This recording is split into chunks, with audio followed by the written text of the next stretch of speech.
pessoal, tô aqui direto do Papo ao Cubo by House, o nosso cubo de podcast.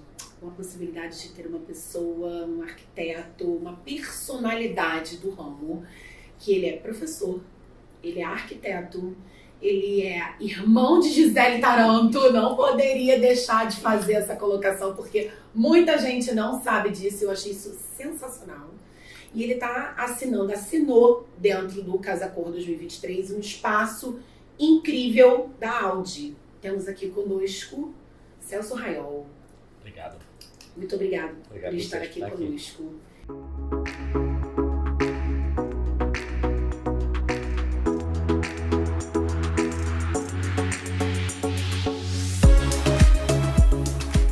E tem meu parceiro João Aman, meu co-host comigo também.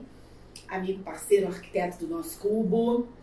E eu venho aqui, Celso, primeiro te dizer que obrigado pelo seu tempo, pela sua disponibilidade. Prazer estar aqui com vocês. E ouvir um pouco, tem muita coisa pra gente saber de você, porque você tem um currículo aí, sócio proprietário da Cité, com o Fernando Costa. Cité Arquitetura. Cité Arquitetura. Mas tem um francês. É afrancesado, né? A cidade em francês, o significado, né? Então, a gente era uma provocação desde o início, né? Fazer um escritório que fazia muito mercado imobiliário, mas que a cidade fosse um tema principal da gente. Sim. Provocador. Sim. E aí a gente vai começar do começo, sensacional, porque é muita coisa, é um roteiro gigante, porque a pessoa tem conteúdo para isso. Por esse espaço dentro do museu que rendeu, por conta dessa ativação do Mar de Espelho, rendeu o espaço da Audi, que tem uma conexão com o espaço da Audi que foi lançado em Milão. Conta pra gente essa história. Vamos lá. Assim, primeiro, vou falar primeiro assim, é interessante, você falou de Gisele Taranto, minha irmã, que ninguém sabe, temos nomes diferentes, Celso Raiol, Gisele Taranto, mas é interessante, só queria atribuir isso, que acho que o papo vai ser um pouquinho sobre arquitetura efêmera, e a gente fazia cabanas, eu e minha irmã, quando éramos pequenos, tínhamos 8 anos. Aí ontem, por acaso, me lembrei disso, por isso que eu estou falando aqui. Ai, que mas legal. A gente gostava de fazer umas cabanas, a gente tinha 8 anos, tinha um rapaz que ajudava a gente, e a gente ficou muito feliz o dia que a gente conseguiu fazer uma cabana que era em frente à nossa casa, assim, mas era com um bambu que ele tinha cortado, montado pra gente, e eu e ela trançando tanto folha de bananeira. Profissional, então. Folha de bananeira. E esse primeiro dia que não choveu dentro da casa, era uma felicidade da gente, que a gente tinha conseguido fazer um abrigo natural, assim. Era uma primeira arquitetura efêmera que a gente vinha fazendo. Que fofo isso! e a gente depois fez muita coisa juntos, sabe? Então, Sim. assim, a nossa vida profissional vem um pouquinho dessas... acho que minha mãe não gostava muito que a gente ficasse muito na rua, nem brincando. A gente morava em cidade do interior e ela dava muito caneta, lápis de cor, essas coisas todas. Então, enquanto todo mundo soltava pipa, eu e ela fazíamos pipa design e vendíamos para os meus amigos. Que máximo. Papel de carta que a gente vendia para as amigas dela, que nós criávamos, ou copiávamos, ou fazíamos uma coisa assim. Então, desde o primeiro momento, a gente tinha uma interação muito grande de produzir coisas, Sim. que era diferente de uma cidade do interior fazer isso. Depois fizemos curso de pintura dos 12 para os 14 anos, mais ou menos. A gente tem uma diferença minha de 2 anos, ela é 2 anos mais velha do que eu, e começou a fazer faculdade. Sim. E aí, um pouco do que eu queria fazer belas artes, que é essa aproximação com essa coisa do design, de desenho, eu sempre gostei de desenhar muito. Ela foi um pouquinho para começar a arquitetura, e eu comecei a gostar do que ela estava fazendo, e falei assim, cara, fazer belas artes, não sei, tenho dúvida. Comecei a arquitetura e foi a paixão da minha vida. Então, foi muito nesse expoente que sempre ela foi para mim, sempre uma pessoa muito que me inspirou muito. Mas é isso, mas a gente teve contornos diferentes. Eu fui mais para o mercado imobiliário, agi mais para o mercado de interiores, e hoje nossos caminhos se cruzam algumas vezes, porque ela tem feito mais edifícios e a gente tem feito mais interiores. Então, consequentemente, as coisas se fundem. Fazer esses trabalhos, assim, a gente fez um primeiro Casa Cor, há um tempo atrás, foi o ano passado que a gente colocou espelhos que era aqui na Brando Barbosa, inclusive, nesse mesmo local, botando uns espelhos. Por conta desses espelhos, um amigo nosso nos chamou para fazer o Labirinto de Espelhos, que é a nova atração do Aquário do Rio. Peraí, qual era o ambiente de... Era aqui, era a entrada do Casa Cor. Ok, que você tinha um arco de espelhos. Exatamente. E isso motivou um pouco a esse pessoal, que eram amigos nossos, a nos convidar para fazer essa que seria a nova atração, que seria um labirinto de espelhos.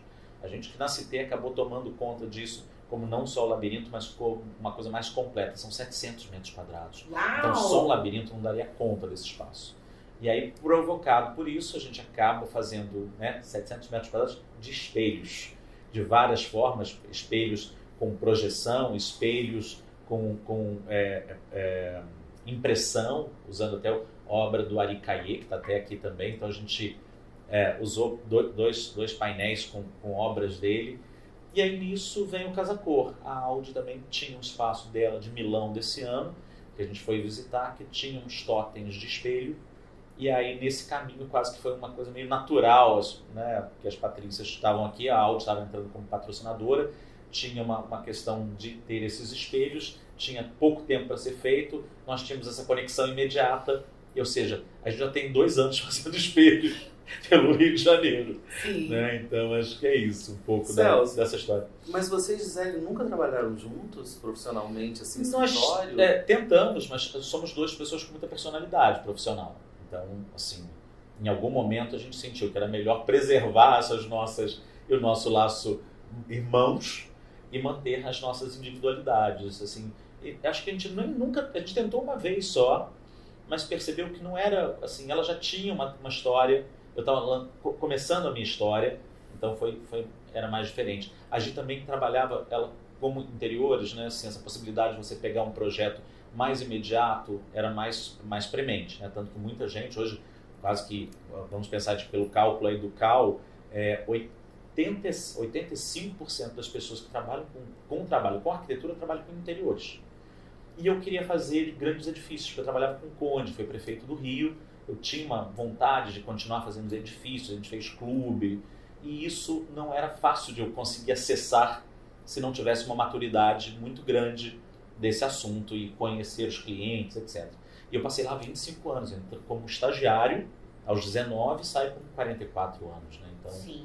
E aí foi a forma de eu ter esse contato. Então também tinha essa diferença, sabe, João? Eu estava no escritório, trabalhava com Matias Maciel, depois trabalhei com a Lia Siqueira, foi morar fora do país, e eu, paralelo a ela, já um outro caminho dentro de um escritório, mais formatado, e começando a dar aula. Né? E você é professor da PUC? Há 20 anos, completo esse ano 20 anos. Eu fico Uau. feliz que assim, a gente... essa questão, acho que... Minha mãe era professora, né? Minha mãe faleceu ano passado, mas era uma mulher muito generosa. Eu acho que a educação tem a ver com generosidade, né? Eu acho que você doar suas informações, passar as informações, eu acho que vem dela essa minha vontade. E aí eu comecei dando aula, essa coisa que é legal também, volta no meu passado, essa coisa sempre que vai costurando de um lado para o outro.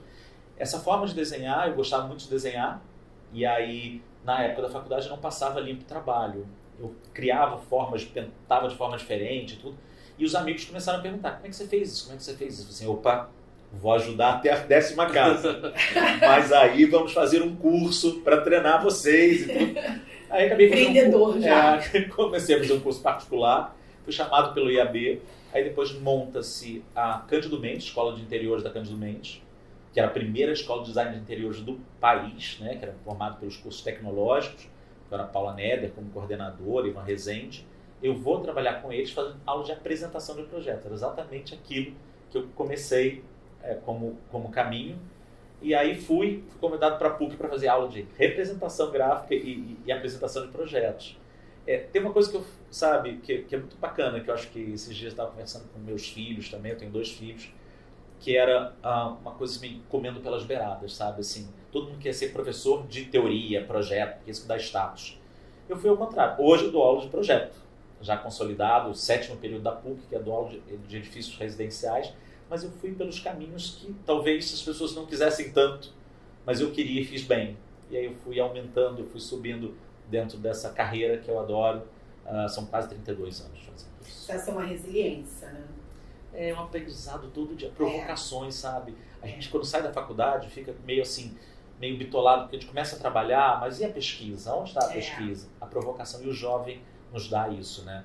nos dá a jovialidade, eles nos emprestam a jovialidade Exatamente. e a provocação. Exatamente. E aí deixa a gente também um pouco confortável de ser mais corajoso. Ah, com Pra certeza. arriscar, né? Porque aí dentro do que a gente tem de experiência, soma com a jovialidade, com a coragem, você fala, opa, pô, Eu tô aqui, né? O Senhor dos Anéis aqui. Né? Tem uma religiosidade aí, Você não tem? reinventou, é um Tem uma- retrofit interno. É, maravilhoso. E engraçado, né? Vocês são pessoas disruptivas. Isso é algo que também me chama muita atenção. Eu, Carol, olho e vejo que isso é a grande sacada do momento, né? A gente se reinventar e a gente olhar e falar, cara, se permite ser disruptivo, se permite ser diferente. Eu acho É que... difícil, não é fácil, né, Carol? Assim, se ser diferente é uma coisa que as pessoas não estão preparadas para isso, né? Então a gente algumas vezes choca, algumas vezes tem uma certa... Eu também sou a dos certa- cristais, a do... Mas eu acho que assim, ser autêntico, né? Acho É que a isso. gente precisa, essas verdades acabam florescendo e se acredita e vai em frente, né? Maravilhoso. É. E aí, Motivador. vamos voltar aos espelhos. E aí, me conta dessa solução que você criou Uhum. para os totens que não são espelhos. A gente utilizou da Vivix é um vidro espelhado, né? Porque a gente ficou com medo. Nós estamos 45 dias aqui, né? Foi o Casacor, né? Que leva esse tempo todo aí de exposição e a preocupação da gente de botar um espelho, por exemplo, e oxidar, alguma coisa desse tipo.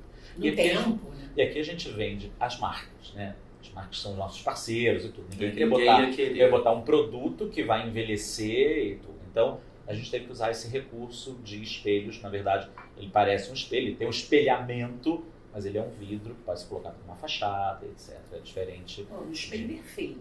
Não, o espelhamento é perfeito. Perfeito. Uma qualidade, assim, Incrível. O efeito é muito o que a gente desejava. E aí, a mesma, vamos lá, briefing do evento de Milão, do lançamento da Sim, Audi. a Audi tinha uma vontade, a Audi tinha um projeto gringo, né? Tinha um projeto alemão para cá, para esse evento, que construísse quase 200 metros quadrados de espaço. E Coberto. uma parte coberta, uma parte descoberta. Mas aí a gente tinha duas questões, né? Uma questão de tempo, porque precisava ser muito rápido a execução, como a gente sabe aqui muito bem, como é o Casacor. E ao mesmo tempo que a gente tinha lá uma discussão, eu, meu sócio e a nossa equipe, com relação à construção de mais, se a gente está falando de um lançamento de um carro que é um do mais sustentável da Audi. Sustentável significa construir menos, lixo zero. Então, era um caminho quase que natural da gente construir menos, né? Então, a gente aproveita os totens que eram do projeto original da Audi alemã, mas a gente faz uma reconfiguração geral, limpando tudo isso, deixando os totens que viram quase que uma composição do espaço, o espaço e não o espaço, né? Ele cria ocupa aquele local de uma maneira geral, com extensão que seria dos 200 metros que eles teriam, mas sem construir, né? A gente, depois disso aqui, tudo vai ser reciclado. Isso pra gente ficou muito feliz, porque realmente o nosso é lixo 000. Maravilha, que tem tudo a ver com a temática da casa também, né? Tudo. A gente sempre fica preocupado com isso, né? É uma demanda hoje geral, né? Os Construção profissionais- civil polui muito. Sim. E aí eu acho que você conseguiu com isso entregar 100% um projeto... Sustentável. Sim. A gente a gente fez uma palestra pela ASBEA, eu fui presidente de uma associação. Tá. Associação Brasileira dos Escritórios de Arquitetura, parte do Rio de Janeiro, que é a ASBEA, e a gente fez há um tempo atrás uma palestra, foi bem legal, foi no Casa Shopping, e era sobre sustentabilidade. A gente chamou uma mulher chamada Beatriz Luz, que é a que mais entende de economia circular. E ela falando exatamente sobre as novidades, né? Que, assim, hoje, pensar no futuro é pensar em menos demolições, que é o lixo que você acabou de falar, né, João, que é muito grande. Ela fez um mapeamento das caçambas de lixo, não dos resíduos da construção civil, mas dessa caseira, da reforma da casa, do apartamento, etc., que é enorme. Então, que a gente deveria fazer para o futuro uma questão de você ter mais construções que montassem e desmontassem. Né? Pensar no futuro seria isso. Ou seja, e a gente tem aqui no Rio de Janeiro, né, a quantidade de edifícios tombados, edifícios dessa pré-existência, os edifícios permanentes, né, que estão abandonados. Ontem caiu um aqui no centro da cidade. Então, assim, eu acho que tem muita coisa dessa arquitetura permanente, impregnada aqui, com história, com muitas camadas históricas, que a gente tem que só enaltecer e transformar. E aí a gente está falando da permanência e a gente também tem um efêmero aí por trás para fazer esse contraponto. E aí eu queria que você trouxesse essa luz para ainda mais você, que eu acho que é um dos profissionais especialistas em retrofit. Eu acho que você é o que mais faz, né? Não, a gente fez bastante, João, fez bastante. Aqui no Rio, com certeza. Aqui no Rio a gente tem Hernani Freire, é um cara que eu admiro muito, é um mestre, fez muita coisa bacana, como a Casa Daros, o Museu das Ruínas lá, ou seja, projetos mais públicos, de caráter público. Tá. De caráter residencial ou de mercado imobiliário, que realmente a gente fez bastante coisa. E bastante coisa. História o retrofit de um edifício do Niemeyer. A gente tem o Hotel Glória, que a gente está fazendo agora, que para mim, minha lua de mel do meu primeiro casamento foi lá, então tem toda uma história. Fizemos o Paissandu 23, que era o antigo Hotel Paissandu, o Paissandu 68, o Miguel Couto. O Miguel Couto foi muito legal, porque a gente ficou... Existe a Universidade de Carrara na Itália, promove um concurso mundial de restauro e de retrofit, e a gente ficou na shortlist desse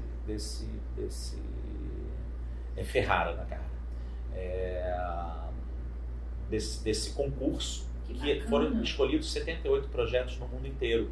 Foi legal porque a gente não pleiteou, eles encontraram o nosso... eles que nos encontraram. Olha, a gente entrou num caminho de você poder fazer essas transformações, né?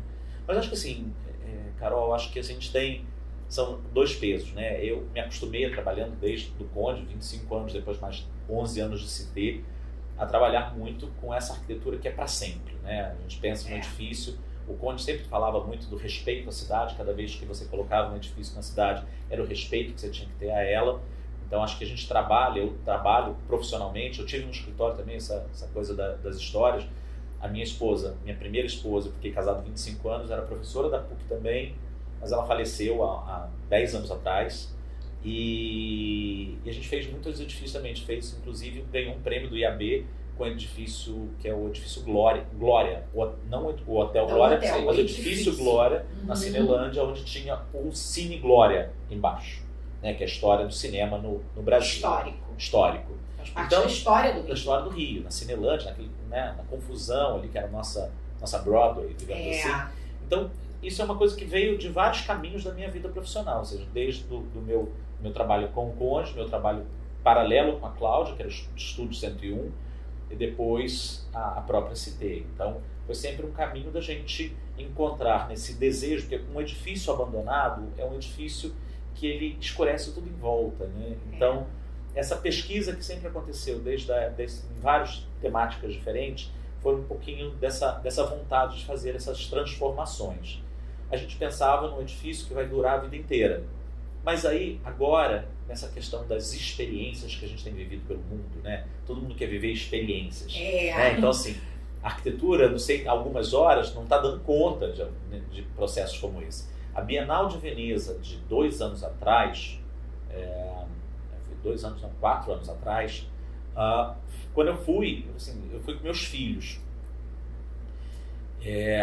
Aí, eles disseram, mas pai, a gente vai gostar, né? Porque o Luiz é artista plástico hoje, mas fez design, a Mariana é bióloga, está fazendo biologia. A gente vai gostar da Bienal? Sim, vai, porque a arquitetura hoje tem a ver com arte, cada vez mais próximo. Aqui era, né, na universidade antigamente não era arquitetura e urbanismo, era arquitetura e belas artes, né? A gente desapegou um pouco disso, mas eu acho que volta com essa vontade. Aí eu assim, cara, quando a gente chegou lá, eram várias experiências de lugar, por exemplo, o pavilhão holandês era só uma escadaria azul, tudo azul. Aí eles, pai, dá pra gente aproveitar. Disse, pois é. Então acho que a gente tem hoje, talvez, nesse momento que a gente quer viver experiências, né? Agora tem esse projeto lá em Las Vegas, que é aquela onde foi o show do U2, um painel de LED gigante, que é aquela... Você viu aquele teatro novo? Então, sensacional. Aquilo são experiências, né? Então, como a gente quer viver experiências, eu acho que a arquitetura efêmera, essa arquitetura transitória, que é o próprio Casa Cor, né? Que a gente vem aqui viver experiências, eu acho que nunca teve tão, assim, com tanta força, né? no mercado da gente. Muita gente fazendo situações como essa, porque a gente tem uma experiência rápida E eu acho que a gente está querendo coisas rápidas, né? Talvez a gente precise mais tempo depois para fazer a descompressão, mas a gente quer muitas experiências rápidas, isso tem que funcionar.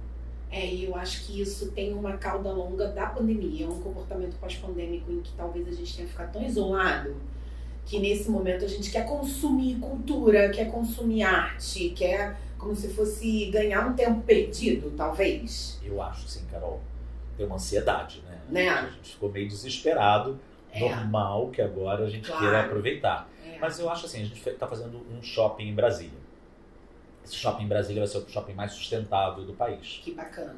E surge assim, a gente tinha, dia 16 de março de 20, né? Sim. A gente fecha as portas, todo mundo desesperado, não sabia o que ia acontecer. Dia 30 e poucos de março, também no mesmo ano, a gente fecha esse projeto. Engraçado, a gente fazia um projeto que começava. E aí a gente foi um bom exercício de pensar como seria o novo consumo, o que as pessoas estavam interessadas, os traumas que a gente estava vivendo, que a gente queria sair e não tinha saído. Então ele tem um parque central de 14 mil metros quadrados. A gente fica inseguro de lugares fechados, como o corredor da nossa casa. Então os banheiros, a gente botou um jardim dentro do banheiro para poder ter ventilação natural. Então, onde vai ser? É do lado do aeroporto. Faz parte de um master plan que a gente ajudou a desenvolver para essa área do aeroporto de Brasília. Mas então a gente foi criando um pouco dessas respostas. E um dos temas que a gente discutiu muito com o pessoal do shopping é como seria a loja do futuro. E a loja do futuro está baseada em experiências, né? Tanto que muita gente hoje vai numa loja, experimenta, vê, testa e compra online, né? Essa loja virou... Então, eu acho que é uma coisa dessa arquitetura transitória, uma arquitetura dessa que tem que se mudar o tempo todo, sendo uma arquitetura, mesmo que seja uma loja, mas ela está tendo que hoje respirar essas novidades o tempo todo, ou seja, um show que tem que mudar o cenário, que você pode estar em vários lugares. Aquilo ali é a capacidade de transportar a gente para o mundo, né? Com certeza. Dentro daquela concha, daquela bolha de LED, com aquelas imagens todas. Então a gente não tem mais aqueles palcos fixado, né? Estruturado. Sim. A gente hoje se conecta com o mundo a partir daquela bolha. Né? Você está submerso ali, né? Total. Te confesso que quando eu via, eu falei, eu acho que vai me dar um pouco de aflição. Porque eu falei, gente, é tudo muito fechado, muito, né? Mas você não tem essa sensação? Não, eu imagino que a imagem não é como estar lá. E é muito grandioso, então vai dar uma sensação... É que você tem 360, né? Ali é uma loucura, né, cara? É uma enxurrada de conteúdo ali, né? Uma enxurrada de informação. O nosso HD, né? Eu estava vendo aquele pessoal das preconizações do futuro e tudo, que a gente vai ter um chip ligado ao córtex e que não é nem o córtex frontal, mas vai ter alguma coisa, um chip que vai ser encaixado de alguma forma, plugado ao nosso cérebro para ser uma espécie de HD externo. Porque a quantidade de consumo de informação que a gente vai ter para o futuro, de coisas que a gente tem que absorver, talvez precise de algumas coisas para a gente, descarregar, para dar uma descarregada nas informações, né? Então, acho que é isso. Quando a gente começou a fazer, né, os nossos trabalhos online e a televisão, a gente começou a se ver também. É verdade. A gente pensou, aí você fica se olhando, aí você tinha hora que você tinha que se interpretar, então você estava vendo que na reunião você estava interpretando um papel, né? De umas coisas muito, muito loucas que a gente passou. Né? É interessante esse ponto que você trouxe, porque na verdade as reuniões online você está se vendo. Sim.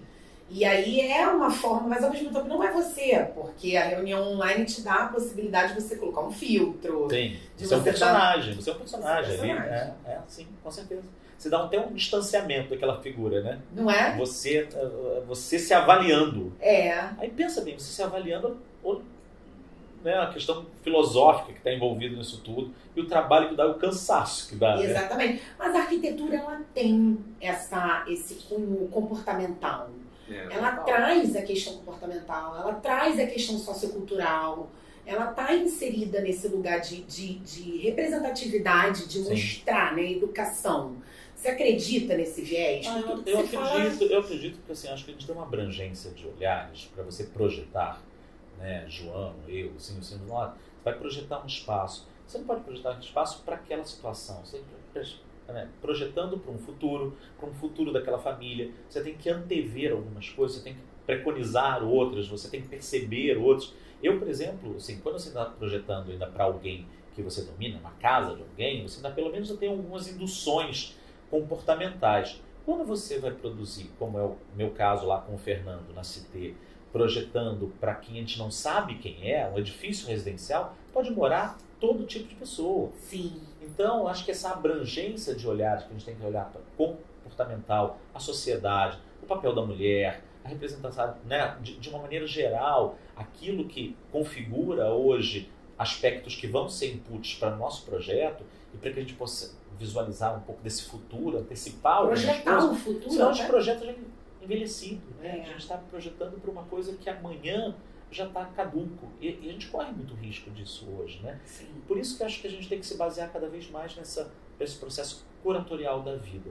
Esses dias me perguntaram, do que você está aprendendo? Estou aprendendo a viver. Porque acho que já está bastante difícil, né? Assim, já está difícil.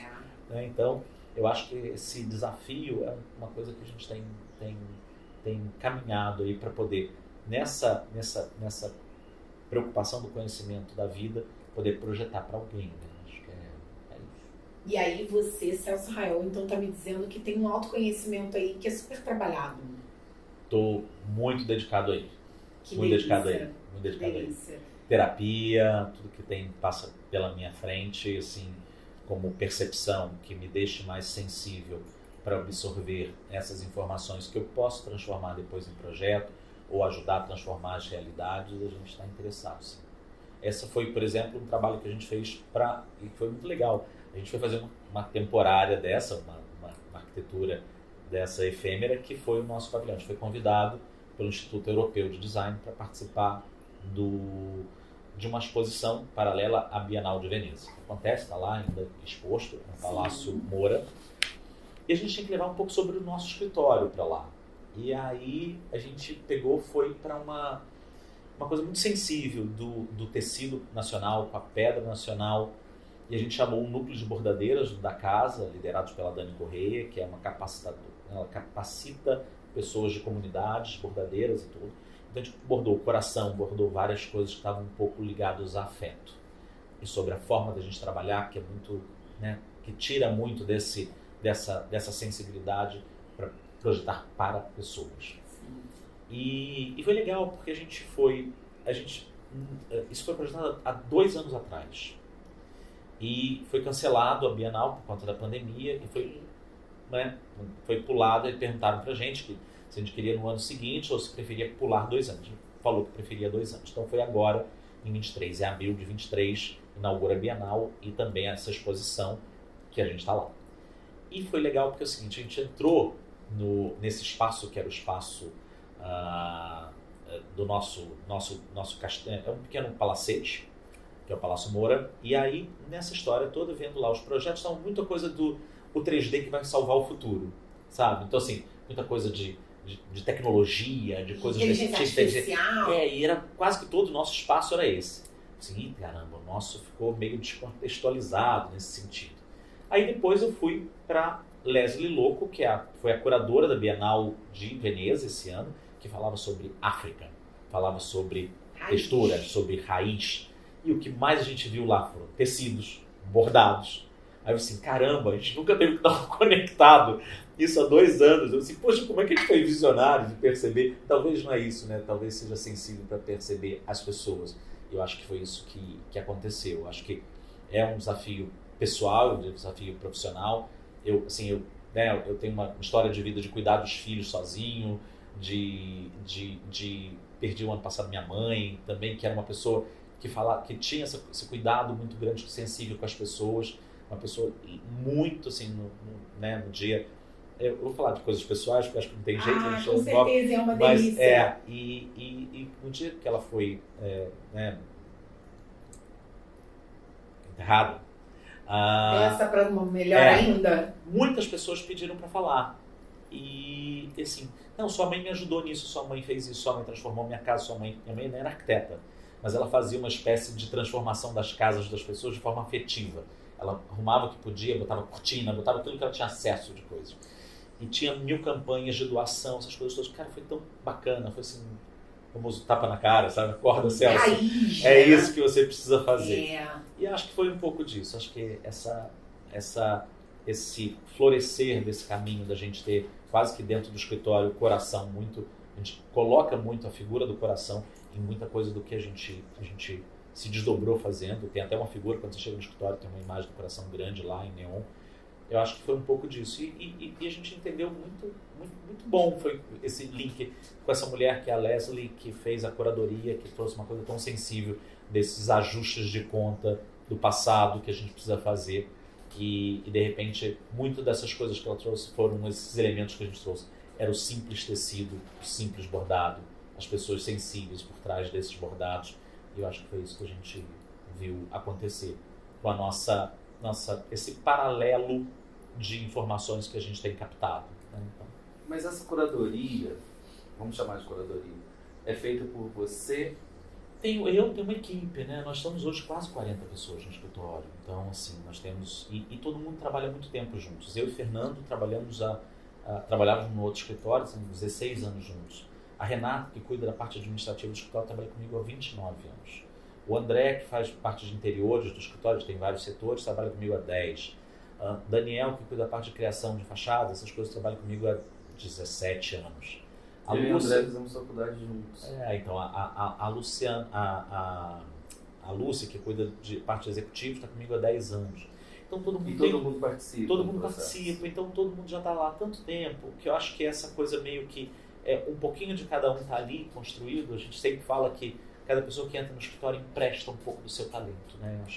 Eu acho que é isso que as pessoas têm deixado, os seus talentos lá com a gente tem capitaneado um pouco isso. E eu acho que essa parte sensível de estar ali, é claro que eu sou emotivo e eu sou um cara que estou ali na frente, junto com o Fernando, acabam motivando as pessoas, né? Qual o seu signo? Sou Sagitário. Olha, Sagitário, faz todo sentido. Tudo pode ser de Sagitário, eu sou. Mas é isso. Mas você sabe que você trouxe 2 pontos que eu estou tendo o privilégio de estar aqui nesse sofá e conversando com muita gente. E também sou uma curiosa para entender muito do comportamento. Como comunicadora, a gente é muito, né? Você trouxe tanto o momento em que a gente vive do mergulho interior, que está muito forte, principalmente das pessoas em que a gente vê que tem escala de profissão. Sim. Quem não busca o mergulho interior está num outro lugar. Sim. E isso a gente observa claramente. E você trouxe um outro ponto que também é o que vem muito latente, que é o ponto da tecnologia. E aí o que você traz que eu acho muito interessante? Tem um vácuo no meio, tá? Você tem o mergulho e você tem a tecnologia. E eu acho que o próximo ponto é esse. É a gente conseguir trazer o humano para entender a tecnologia e usar ela com sabedoria. Sim. Porque nós manipulamos, né? Sim. Nós podemos ter o livre-arbítrio de olhar e entender qual o conteúdo que a gente olha. Cada um aqui tem uma timeline diferente. Sim. Então a gente tem como manipular e olhar assim, o que eu quero ter preenchido. Carol, nisso eu acho que a gente cada vez mais vai ser um curador. Exato. Esse curador que pela sua experiência, pela sua bagagem, diz se aquilo é bom, se é ruim, sabe? Porque as informações estão muito grandes. Quando a gente começa a ter a inteligência artificial, você já tem alguém pensando. Quando começou na arquitetura, o AutoCAD. O AutoCAD era um instrumento para se desenhar. As pessoas já viam aquilo com uma grande vantagem, mas ele não pensava. Hoje, os nossos novos programas pensam, né? Então, como é que a gente vai saber se aquilo ganha todo mundo um status mais elevado? O chat aí também, que escreve todas as coisas. Então, o texto, o projeto está pronto, então tem tudo pronto daquele projeto. Mas como eu vou estabelecer se aquilo é bom ou ruim, se aquilo funciona, se não funciona? Com esse processo curatorial que a gente vai ter que ter cada vez mais assíduo. Então, para mim, eu acho que eu tenho trabalhado esse é o caminho nisso. Do meio, né? Eu tenho trabalhado nesse processo de entendimento pessoal e profissional, mas extremamente focado no curatorial, para eu saber o que é bom ou ruim para o futuro e para os meus clientes. Maravilhoso. Então vamos falar de futuro? Vamos. Como é que está a CT no futuro? A CT a gente está lá bombando, pensando, mas assim, a gente sempre faz uma coisa que é uma abrangência. A gente tem um foco principal, que a gente nunca deixa de estar estruturado, que são os nossos edifícios residenciais, a nossa responsabilidade com a cidade. A gente começou isso há 10 anos atrás, ou seja, foi um grande provocador no mercado. Eu e Fernando conseguimos lançar as pessoas nesse momento, para quem lembra, todo mundo que lançava um projeto, e até mesmo lá que eu fazia no outro escritório, todo mundo focava nas áreas comuns do edifício, nos nomes e tudo. O edifício nem aparecia. É como se a arquitetura não fosse o grande a Estrela da Vez. A Estrela da Vez era tudo aquilo que vinha como lazer, como atributos. Ou seja, a gente estava pelo caminho periférico das coisas, mas não da essência. Vez, né? Mais uma vez, mas não estava pela essência, né? Nessa avaliação. Não por caminhos. Não, por caminhos sempre, pelas tangentes ali, sempre mergulhando. E a gente conseguiu, ao longo dos anos, conseguir perceber que a gente podia ter atuações diferentes. E a CT é um marco nesse sentido, acho que na cidade. A gente começou a trazer o edifício como ponta, o edifício como sendo o grande protagonista. Começamos a pegar todos os trabalhos que a gente tinha, publicávamos isso intensamente nas revistas e tudo, com prêmios internacionais, com publicações. Em 2017 a gente ganha pela uma revista inglesa como melhor produção de edifícios residenciais no mundo, que pra gente foi muito bacana. Então essa produção veio muito intensa e ela foi muito... Hoje tem vários edifícios aí pela cidade, várias empresas trabalhando como edifício design, mas quem começou assim, eu não quero, né, faz parte do ego da gente aí, mas a gente começou com mas é importante, é um legado. Nós fomos muito provocadores, então eu acho que isso aguçou muito. E sofreu com certeza nesse início, muito. Hoje a gente tem uma chancela de entender que aquilo faz parte de uma história que a gente desenvolveu, um legado. Pois é, mas o mais interessante nisso é, hoje a gente tem um distanciamento para ver em que momento isso se perdeu, né? Se perdeu, o João, acho que assim, a gente estava assim, primeiro que eu acho que tinha muita coisa acontecendo. E quando não tem um sistema do critério, a gente não lançou curadorias mais de um patamar mais elevado. A gente botou aquilo que era básico, vendia. Então, a partir do momento que surgiram as crises, e a CT surge a partir de crises, 2014, 2015, 2016, 2017, quando começou a ter essas crises todas, a premência era vender com qualidade, trazer arquitetura de qualidade, né? Há um tempo atrás eu dei uma entrevista para a Folha de São Paulo, que é a volta da qualidade, que era trazer de volta esse status da arquitetura, né? Então acho que assim, essa provocação a gente perdeu porque tudo vendia. Vocês conseguiram identificar essa falha no mercado? Isso é maravilhoso. Sim, mas também tinha uma outra coisa. O que aconteceu tanto em São Paulo quanto no Rio, nesse momento, há 10 anos atrás, com as crises, novas incorporadoras aparecem no mercado. Em São Paulo, Ideias Arcos, aqui a Pimo, aqui a Byte, entre outras, Int. Então, essas empresas, esses novos empresários também lançavam novos olhares. Era a fome com a vontade de comer. Né? Então, era uma possibilidade deles quererem implantar novas bandeiras, novas realizações e a gente querendo fazer essa nova arquitetura. Então, acho que veio muito em encontro. Quando você fala de futuro, o que a gente pensa hoje cada vez mais é mesclar um pouco as ações, ou seja, o labirinto de espelhos, ou entre outras coisas que estão acontecendo com a gente, são grandes provocadores. Né? Assim, a gente sempre está chacoalhando a árvore, a gente não consegue. Então, no futuro, a gente está entrando, sim, inteligência artificial, estamos fazendo um núcleo de pesquisa dentro do escritório. Que bacana! Então, a gente está pensando nos caminhos que a gente vai percorrer, porque a gente não quer ficar para trás. Eu sou ansioso, assim. É isso. Fernando também colabora junto com isso, né, com essa tônica. E eu acho que vem uma coisa, eu acho que vem de cidade. Eu acho que assim, uma coisa que é muito legal de ter vindo de cidade do interior. Acho que eu e minha irmã, eu acho que tem uma correspondência muito grande nos nossos dois trabalhos, que tem uma vontade grande de conhecimento, uma vontade grande, uma vontade, uma inquietude. Então acho que talvez tenha vindo, isso foi a maior parte do nosso DNA, vem um pouco dessa história, dessa não vontade de fazer o igual. E aí por causa disso eu acho que a gente ampliar os dois momentos diferentes era muito mais forte que os dois juntos, fazendo uma mesma coisa. Claro. Mas acho que o futuro é isso. Acho que o futuro é assim, primeiro que eu acho que a gente não deixar as oportunidades, sabe, assim, de experimentar coisas. Eu acho que essa casca que a gente vai ficando e vai ficando mais velho, cada vez mais fica mais destemperado para isso, né, assim, e vai colhendo da curadoria que vai ficando muito seletiva. Eu acho que a curadoria tem que ser uma curadoria experimental. A gente conhecer para criticar, conhecer para estabelecer novos desafios. Então, acho que essa vontade é premente na minha vida profissional e pessoal. Ai, que maravilhoso. Que papo redondinho, né? Perfeito. A gente vê nessa finalização aquele menino lá atrás que queria fazer belas artes, né? Trazendo isso, essa emoção mesmo. Assim, acho que se não tiver emoção, João, não tem a menor graça. Então, eu também acho. Eu sou assim, muito emocional. Então, Eu choro pra caramba. Eu Visceral, choro todo né? final do período, choro na PUC. É. As pessoas já sabem que eu vou chorar, o professor Celso vai chorar, mas assim, eu acho que é ver a transformação das pessoas, ver a transformação dos alunos, a capacidade das pessoas de superarem como superaram agora há pouco tempo, né? Ficar em casa, aquela Verdade. dificuldade para o jovem. Se a gente estava agoniado, o jovem, então a gente, né, tinha uma relação coerente com a vida. Eles estavam ali num momento que estava perdendo aquele momento, né, do Perdendo terceirão, tempo total. o terceirão, o início da faculdade, É. coisas que são tão transformadoras pra gente É. e que estava numa sala vendo por uma TV pequena o mundo passar. E pessoas morreram. A gente nunca vai ficar igual. Mas eu acho que a gente pode transformar para melhor. Sim, a gente sempre espera. Depende muito do humano. Estou sempre esperando isso. E para quem é emocionado, como eu também sou, o copo tá mais cheio e a gente vai conseguir. É isso. Vamos junto. Vamos. Eu quero deixar um presente para você. Que legal, obrigado. Nossa, pela participação. Opa, bacana.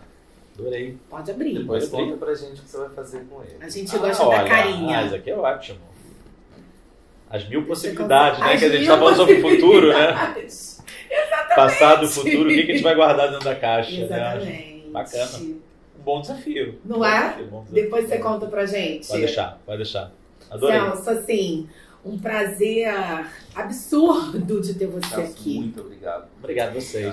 Você preenche o copo, sabe?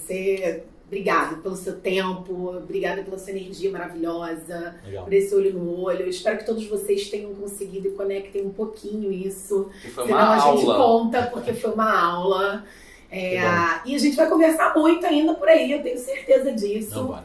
Que vai ser incrível. Adorei participar. Deixa o seu arroba e deixa o Legal. arroba do CT também. Tá, é Celso Raiol, o arroba é Celso Raiol para o Instagram e da CT Arquitetura também. Então, são os dois aí que são...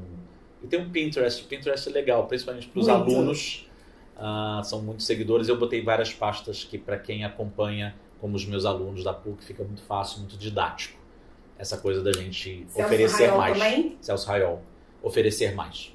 Maravilhoso. Eu tive o privilégio de ter Celso Raiol aqui também, gente, com uma aula de humanidade, de energia, de tudo. Bom, Eu agradeço muito, João, meu parceiro. Obrigado. Eu sou Carol Schmidt. Sigam a gente no YouTube, assim que a gente soltar, vocês vão ver a gente no @houses.us. Eu sou Carol Schmidt. Beijo e até a próxima. tchau.